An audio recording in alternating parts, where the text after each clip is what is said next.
What's going on, everybody? So today I wanted to go over real quick on how to recharge your AC when you don't have an AC machine. So let's say you already drained the charge that you had on there, whether you took it to a shop or you did it yourself. However it is, like, you drained it, you did the work you needed to do, replace a compressor, condenser, whatever it may have been that you needed to do on the car where you needed to drain the charge. Now you have everything put back together and you're gonna recharge it, but you don't have an AC machine. So you can get these manifold gauges from AutoZone or O'Reilly's. They rent them. You pay for them. Then when you're done using them, you take them back. They give you your money back. Or you can go to Harbor Freight. I think they're like 60 or 70 bucks. Pretty cheap. If you only need them for one time, then you just go rent them. And then you're gonna need the vacuum pump as well. This is a pretty small one, but it'll work. So first thing, you set up your gauges. You got your vacuum pump. You're gonna hook up your gauges to your ports. And so you got your high side. The high side will only fit on the high side, and then you got your low side. The same thing, the low side will only fit on the low side. So can't mess that up. So now, being this car, I replaced the compressor and the AC condenser. So we're gonna hook up the vacuum pump. We're gonna make sure that these valves are open all the way, and then these are gonna stay closed for a second until we hook up the vacuum pump. Okay, so now let's see. I'm gonna hook up the vacuum pump.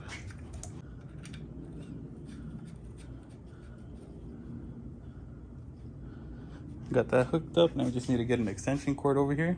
Okay, so now that we got that hooked up, we're gonna turn on our vacuum pump, and then we're gonna open the low side and make sure that the high side is closed.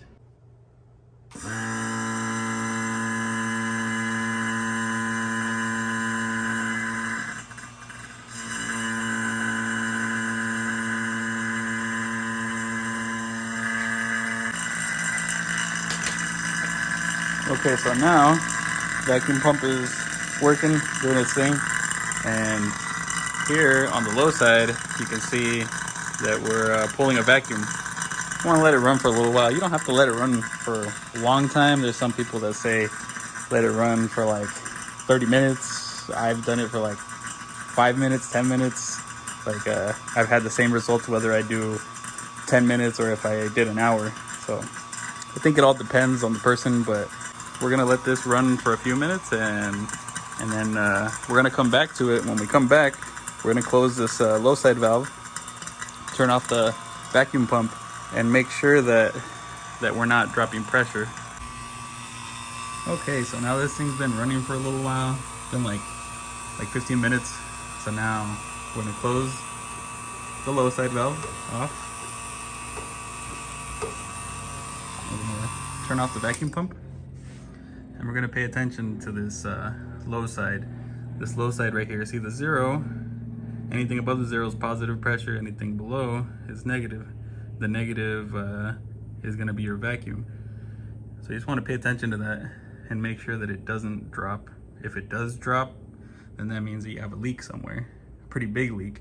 So then you would go back and check the work that you did to make sure you didn't leave something loose or pinched an O-ring or something. But yeah, you leave it for a little bit. I mean, if it was a pretty big leak, it probably would have leaked by now. So I'm gonna say that that's pretty good how it is. So next, you would, if you had like a tank or if you had a little, I don't know what you call it. It's like there's a little, another valve that hooks up to the small cans of R134A. You would hook that up to this and then charge the system that way.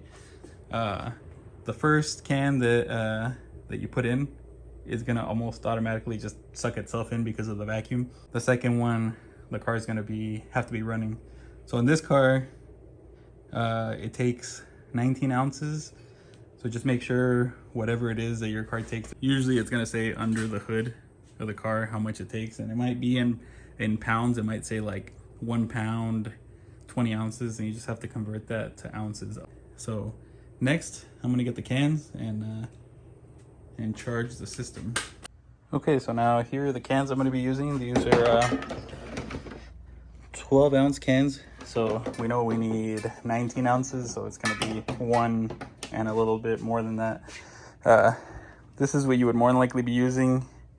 You get these from AutoZone, O'Reilly's as well. I have this one that has a little gauge on it, and it tells me the low side pressure, so this one's easier to use. So I'm gonna be using this one just to make sure what's going on. But if you use the other one, all you're gonna be doing is you're gonna be hooking it up. So you're gonna take off your low side, hooking up this one or the other one, and charging it, putting, I guess, close to the amount, and then hooking up that gauge again to make sure that you haven't gone over, or that if you're still under. But in that time, you're gonna be checking the air inside the car to see how cold it's getting as well. All right, here we go. You can hear how much of that is taking right away. Obviously there's pressure in the can too, but the vacuum helps it suck it down.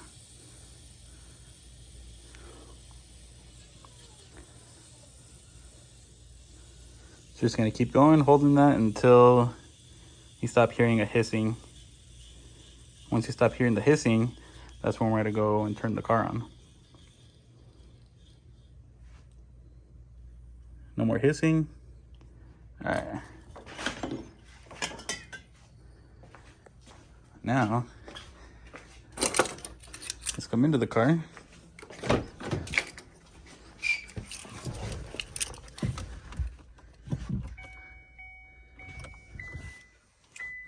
Turn this on.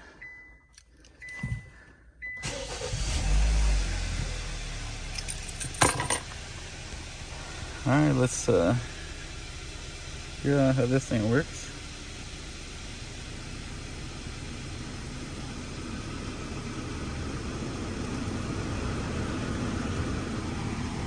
All right, that's on now. Let's go make sure that the compressor is coming on.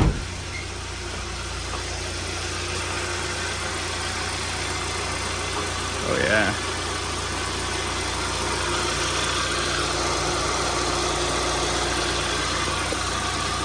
The high side will go high at first, then the fan is gonna turn on and it's gonna bring that high side down. Also, like humidity and temperature is gonna make this change.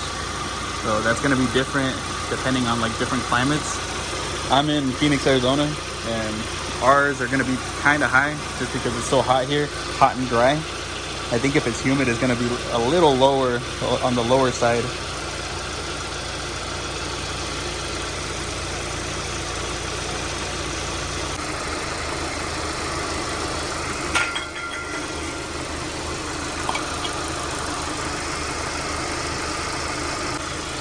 All right, second can going in.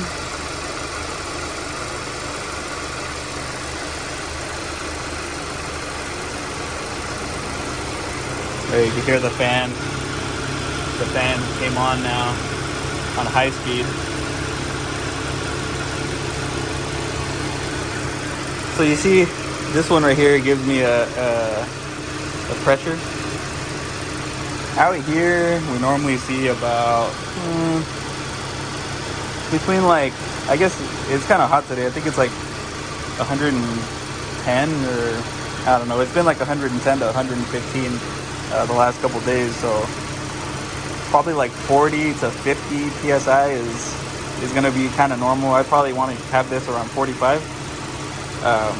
So see, right now I'm at 41, and I'm only about a quarter of the way into this can, so I still got a little bit more to go.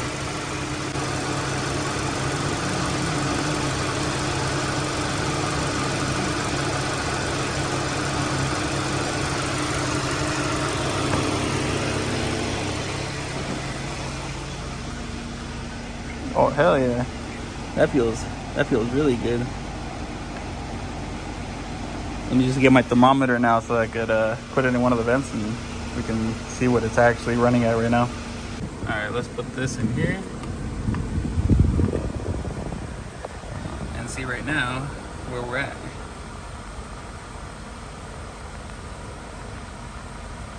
So it's going down.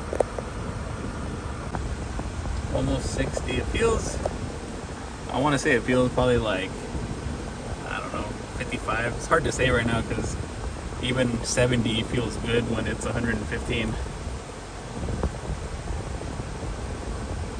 We're at 60 now. Going below 60.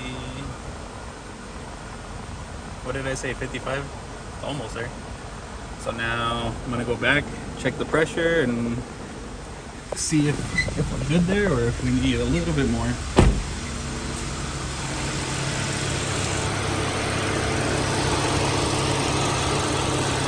See, we're at 39. I want to be somewhere around 45, somewhere around there.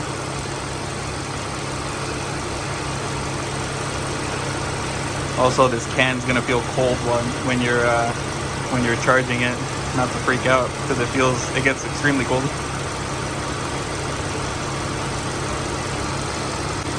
Well, maybe we only get 40.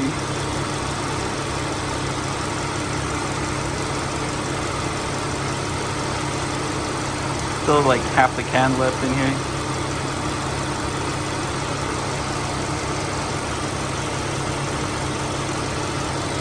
Let's go check in the car again.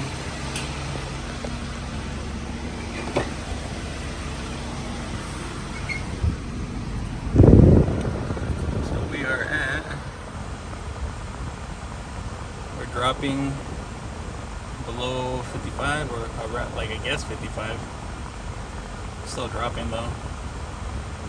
So what we'll do, I'll come back to you guys in a sec to see how low we got, and then we still got to go for a test drive.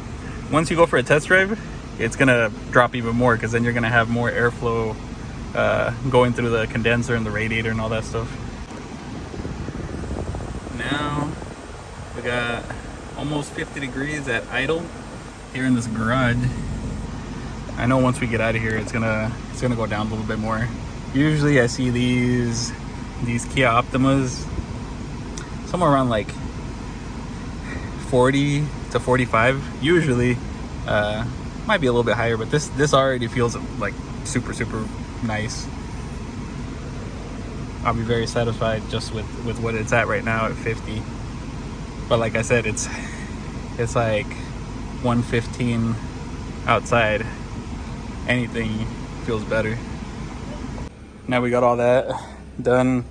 I already hooked these up again. Hooked up the low side just to make sure that what I was seeing on that little gauge was correct, and it was at 40. So now just got to take everything off, get this all out of the way, and go out and take it for a test drive.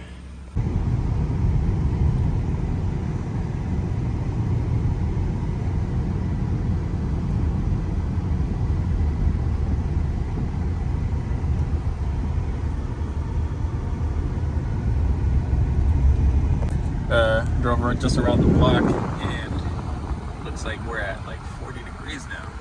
Looks like we're a little above 40, maybe like 45 degrees. Feels really good. So pretty sure this guy is going to be really happy with how cold the AC feels now. I'm happy with it, and I hope you guys learned something. So anyways, until next time, guys, peace.